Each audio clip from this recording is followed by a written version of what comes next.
Takže čaute ľudia, dneska je tam nové a dneska ideme hodnotiť dresy na sezónu 2025-26. V Premier League to budú 6, v La Lige 4, v talianskej lige 4, v nemeckej 4 a vo francúzskej 2. Tak poďme sa na ne pozrieť. Začneme Premier League. Takže takto vyzerá domáci dres Liverpoolu. Takto ich hostovský. Takto vyzerá tretí dres. Takže presúvame sa na Manchester United. A tu máme všetky tri rovno pokope. Ten červený je domáci. Ten biely mal byť hostovský. A ten čierny alternatívny. Takže tretí. Takže toto je dres domáci Manchester City. Toto by mal byť vonkajší, hostovský. Toto by mal byť tretí alternatívny, ale nie som si úplne istý. Toho som videl aj viac, ale toto bolo to najviac, čo som videl, takže asi tento bude ten tretí. Toto je to ako pri Manchester United. Červeno-biely je domáci, modrý, hostovský. A biely je tretí alternatívny.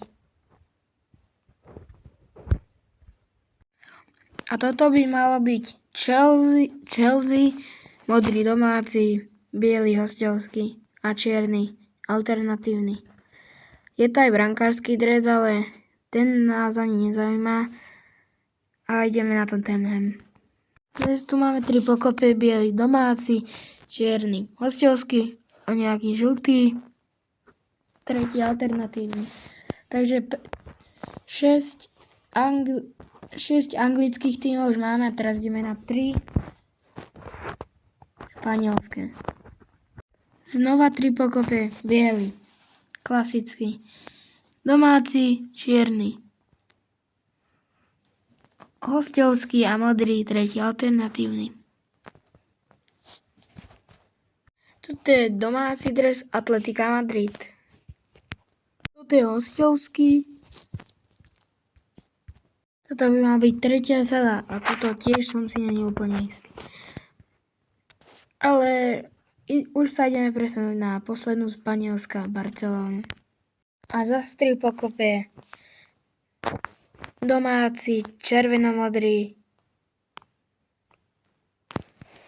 hostovský, žltý a oranžovo-ružový, tretí.